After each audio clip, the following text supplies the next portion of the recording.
मतलब भारत का श्रेष्ठतम यही माना जाता है। वेद, उपनिषद और गीता, ये जो 3 ग्रंथ हैं, इन्हीं को जो विद्वान लोग, बुद्धिमान लोग हैं और अन्य मत के जो लोग हैं, वे इन 3 ग्रंथों का सम्मान करते हैं। यहाँ तक कि नास्तिक लोग भी सम्मान करते हैं। वैज्ञानिक लोगों ने भी सम्मान किया है उपनिषद का, बड़े बड़े वैज्ञानिकों ने, इसमें कि जैसे आइंस्टीन हुए, चाहे श्रोडिंगर हैं, हाँ, चाहे रॉजर पेनरोज हैं, तो उन लोगों ने भी उपनिषद और गीता का बहुत मतलब बखान किया है। तो अभी हम लोग प्रश्न उपनिषद पर चल रहे हैं और प्रश्न उपनिषद के 9 मंत्र हो चुके हैं। तो आज जो है 10वें मंत्र के ऊपर 10 मिनट कुछ कहता हूँ कि ये 10वां मंत्र क्या कह रहा है, ज़रा इसको हम लोग देख लें। अथ उत्तरेण तपसा ब्रह्मचर्येण श्रद्धया विद्यात्मानम् अनविश्य आदित्यम अभिजयन्ते। एतद्वे प्राणानाम् आयतनम् एतद् अमृतम् अभयम् एतत् परायणम् एतत् तस्मान् पुनरावर्तन्त इत्येष निरुद्धस्य एतत् श्लोकः। तो यह कह रहा है कि तप, ब्रह्मचर्य, श्रद्धा और विद्या द्वारा आत्मा की खोज करते हुए वे लोग, तो जो ऋषि लोग हैं, वे तो उत्तर मार्ग द्वारा सूर्य लोक को प्राप्त होते हैं। यही प्राणों का आश्रय है और यही अमृत है, यही अभय है और यही परम गति है। इससे फिर नहीं लौटते, अतः यह निरोध स्थान है।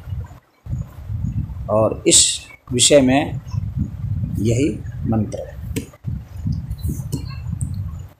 तो इसके पहले एक मार्ग की चर्चा हुई थी, दक्षिणायन मार्ग की, जिसमें कि लोग जाते हैं और स्वर्ग की कामना करते हैं और वहाँ से फिर जो है अपने भोगों को प्राप्त करके और भोगों को भोग करके पुनः जो है आते हैं। लेकिन यह जो मार्ग है, इस मार्ग से जो चला जाता है और अंतिम तक पहुँच जाता है, वह ये बतला रहे हैं कि निरोध स्थान है जहाँ पर जाता है वो, इसलिए क्योंकि वहाँ से पुनः फिर नहीं वह लौटता है। यानी जन्म और मृत्यु उसके फिर नहीं होती है, वो जन्म और मृत्यु से परे चले जाता है। इसीलिए इसको अमृत भी कहा गया है।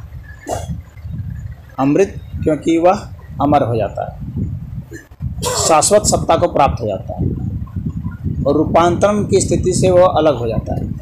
जब तक इस भौतिक जगत में होता है तब तक रूपांतरण होता रहता है। यह भौतिक जगत जो है, इसे रूपांतरण का जगत है। यहाँ चीज़ें बदलती रहती हैं, एक दूसरे से रिएक्शन कर करके नई नई चीज़ें बनती रहती हैं और बदलती रहती हैं। लेकिन ये चूँकि बदलते रहती हैं, इसलिए यह जो है ये शाश्वत सत्ता नहीं है, ये अमृत सत्ता इसको नहीं कहते हैं। तो अमृत सत्ता उसको कहते हैं जहाँ की जो बदलाव से परे हो जाता है, शाश्वत सत्ता। तो वह शाश्वत सत्ता बतला रहे हैं कि यही जो मार्ग है जहाँ पर हमारे प्राण जा करके आश्रय पा जाते हैं, आश्रय पाते हैं, स्थित हो जाते हैं। और स्थित हो जाते हैं हमारे प्राण बाहर की ओर भी गति करते हैं, तो इन पदार्थों के साथ संबंध बनाते हैं। जब अपने तक रहते हैं तो प्राणों के साथ संबंध बनाते हैं, मतलब अन्य जो प्राण है, जैसे कि जो ऊर्जा क्षेत्र है वह प्राण है, तो ऊर्जा का ही जो जैविक स्वरूप होता है उसी को प्राण कहते हैं। जैसे कि मतलब विद्युत ऊर्जा है, ध्वनि ऊर्जा है, ये सब जो ऊर्जा के क्षेत्र हैं, तो यह जब जैविक अर्थ में जब प्रयोग होने लगता है, यानी या उस पदार्थ में भी अगर है, तो वहाँ पर उसके जीवन की अगर हम बात करेंगे, उस पदार्थ के जीवन की, जिसको हम लोग निर्जीव कह रहे हैं, उस पदार्थ के जीवन की बात करेंगे, तो फिर वह ऊर्जा भी वहाँ जैविक ऊर्जा, प्राण ऊर्जा ही कहलाएगी। यानी प्राण जो है ऊर्जा का सबसे सूक्ष्म स्वरूप और सबसे श्रेष्ठ स्वरूप है।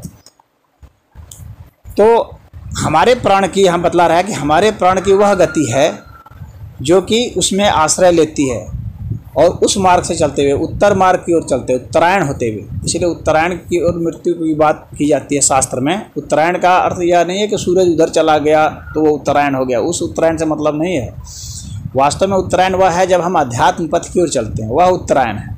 और जब हम अपने मुक्ति के लिए चलते हैं, जब हम ईश्वर की आराधना करते हैं, उस तरफ जब हम चलते हैं तो उसको उत्तरायण पथ कहा गया है। उत्तरायण पथ इसलिए कि वहाँ के जाने के बाद पुनः लौटना नहीं होता है, यानी जन्म मृत्यु से परे हो जाते हैं, और इसीलिए इसको निरोध स्थान कहा गया है। निरोध इसलिए भी कि वो नहीं लौटते हैं, निरोध इसलिए भी कि हमने जिन जिन चीज़ों का ग्रहण किया था, जिन जिन चीज़ों को हमने स्वीकार किया था पहले, उन चीज़ों का जो है त्याग हो जाता है। जिन जिन चीज़ को हमने स्वीकार किया था इस संसार में, इस लोक में, मोह, काम, क्रोध, लोभ, ये सब जो भी थे जिनको हमने ग्रहण किया था और पदार्थों को हमने इकट्ठा किया था, वे सब छूट जाते हैं, इसीलिए उसका निरोध कहा जाता है। बुद्ध ने निर्वाण को भी निरोध कहा था, तो इसी अर्थ में निरोध कहा था। निरोध का मतलब यह नहीं कि जीरो हो जाता है, जीरो नहीं होता है। वह जो उसने ग्रहण किया था वह छूट जाता है, और जो एक नई शाश्वत सत्ता है, उस सत्ता के साथ वह आश्रय पा जाता है, वहाँ पर वह लीन हो जाता है। और इसी से क्या होता है कि वह अभय को प्राप्त होता है। यहाँ अभय शब्द का भी प्रयोग है, तो अभय को प्राप्त होता है।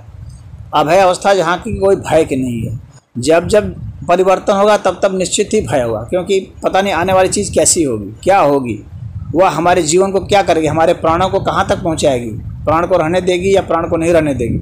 लेकिन वहाँ पर जहाँ जन्म और मृत्यु दोनों समाप्त हो गए, वहाँ प्राण का कोई वैल्यू फिर नहीं रह जाता है। तो इसलिए वहाँ पर अभय सत्ता हो जाती है। जब तक प्राण रहेंगे तब तक प्राणों का भय भी रहेगा, इसकी रक्षा का भय रहेगा। लेकिन प्राण का जब भय समाप्त हो जाएगा तो अभय की अवस्था हो जाएगी। तो बताते हैं कि वह अभय अवस्था है और वही परम गति है, यानी उससे और आगे कोई गति संभव नहीं है। तो वह गतियों से भी परे है, परम गति इस अर्थ में। इसलिए वह परम गति है जो है, वह परागति भी है।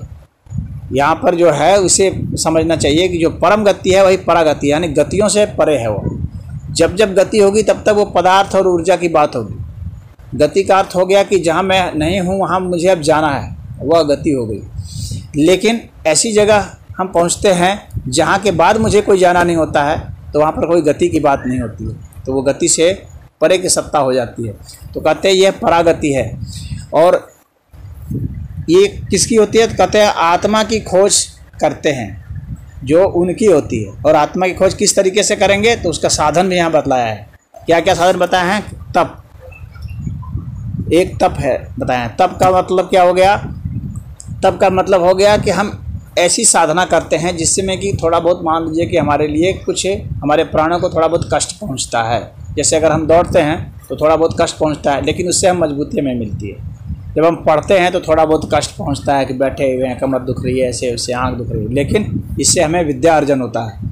तो वह थोड़ा सा तकलीफ जो कि हमें ज़्यादा बड़ा सुख दे, वह जो है तप कहलाता है। तो वह तप। और दूसरा है ब्रह्मचर्य।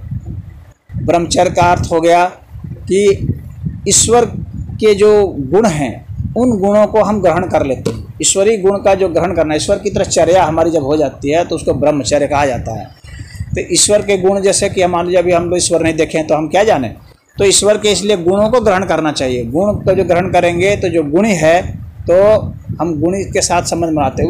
वो जो गुण और गुणी में भेद नहीं रह जाता है। यानी अगर हम सत्य को ग्रहण करते हैं तो इसका मतलब ईश्वर को ही ग्रहण करते हैं। तो सत्य ईश्वर का स्वरूप इसलिए कहा गया।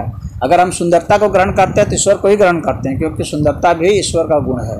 क्योंकि अगर हम न्याय को ग्रहण करते हैं तो हम ईश्वर को ही ग्रहण करते हैं, इसलिए न्याय भी ईश्वर का गुण है।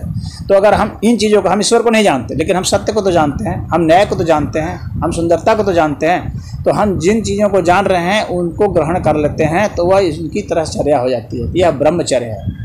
अहिंसा को हम जानते हैं, प्रेम को हम जानते हैं, तो इन सब चीज़ों को हम जानते हैं, तो इसलिए इनको हम ग्रहण करते चले जाएंगे तो हमारी चर्या जो है वो ईश्वर की तरह हो जाएगी, हमारा आचरण व्यवहार ईश्वर की तरह हो जाएगा, हमारी बुद्धि ईश्वरीय होती चली जाएगी। तो हम धीरे धीरे सत्य से परम सत्य की ओर चले जाएंगे। तो ये ब्रह्मचर्य होता है। अब इसके बाद है श्रद्धा। अब इसके लिए क्या है कि हम इन चीज़ों को ग्रहण कर सकें, इसके लिए यह जरूरी है कि हमारे में श्रद्धा होनी चाहिए, यानी हमारे में ऐसा आत्मविश्वास होना चाहिए। और हमारी प्राण शक्ति इस तरह से मजबूत होनी चाहिए, और जिस चीज़ को हम ग्रहण करना जा रहे हैं उसके प्रति हमारा जो है प्रेम होना चाहिए, हमारा लगाव होना चाहिए, तब वह श्रद्धा कहलाती है। जैसे सत्य के प्रति अगर हमारा लगाव है तो श्रद्धा है। बिना श्रद्धा के हम सत्य को नहीं ग्रहण कर सकते हैं। सत्य से लगाव होगा, सहयोग होगा तभी। और ऐसा क्यों होगा? जब हम प्रयोग के द्वारा जानेंगे कि जब असत्य के साथ हम जुड़ते हैं तो हमें तकलीफ पहुंचती है, जब सत्य के साथ जुड़ते हैं तो हम प्रसन्न होते हैं। अगर हम प्रेम के साथ जुड़ते हैं तो हमें खुशी मिलती है, अगर हम घृणा के साथ जुड़ते हैं तो हमें खुशी नहीं मिलती है। तो यह जो है श्रद्धा एक वह शक्ति है जो कि हमें बतलाती है कि ये जो है आध्यात्मिक तत्व हैं, और इनके साथ अगर हम जुड़ जाते हैं तो हमारा उत्थान होता है, हमारी प्रगति होती है। तो वह श्रद्धा वह शक्ति है, हमारे प्राण की वह शक्ति है जो कि हमें श्रेष्ठ चीज़ों को ग्रहण करने के लिए, श्रेष्ठ चीज़ों को पहचानने के लिए और श्रेष्ठ चीज़ों का उपयोग करने के लिए हमें प्रेरित करती है। तो उस शक्ति को श्रद्धा कहते हैं। ये सत्य के साथ जुड़ा हुआ है। इसके बाद है विद्या। तो विद्या क्या है? विद्या का अर्थ हो गया कि हम ऐसी चीज़ों को देखें कि यह चीज़ कितना सत्य है, कितना सत्य नहीं है, यह चीज़ कितना असत्य है, कितना असत्य नहीं है।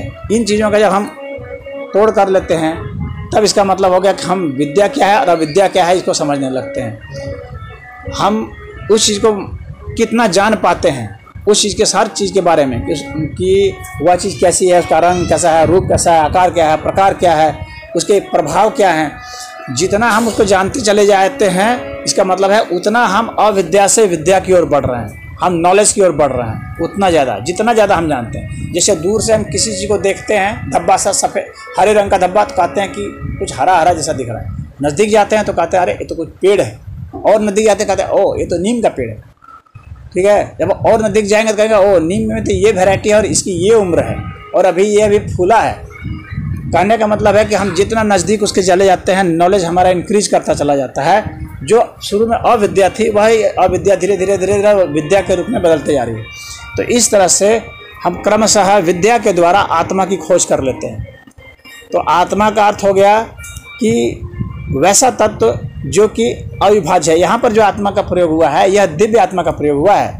यह वह आत्मा नहीं है जो कि अपना एक शरीर को छोड़कर दूसरे शरीर को धारण करती है। यहाँ सूक्ष्म आत्मा की बात नहीं हुई है। यहाँ पर जो बात हुई है वह दिव्य आत्मा की बात हुई है जो कि शाश्वत सत्ता है।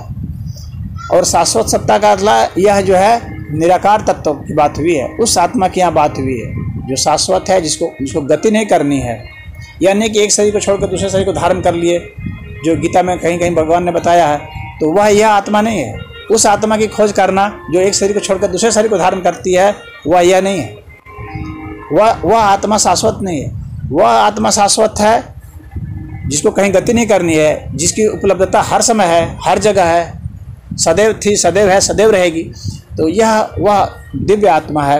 तो इस आत्मा की खोज इन के जरिए हम कर लेते हैं, और जब ऐसा कर लेते हैं तो अभय अवस्था को प्राप्त हो जाते हैं। यही परम गति है।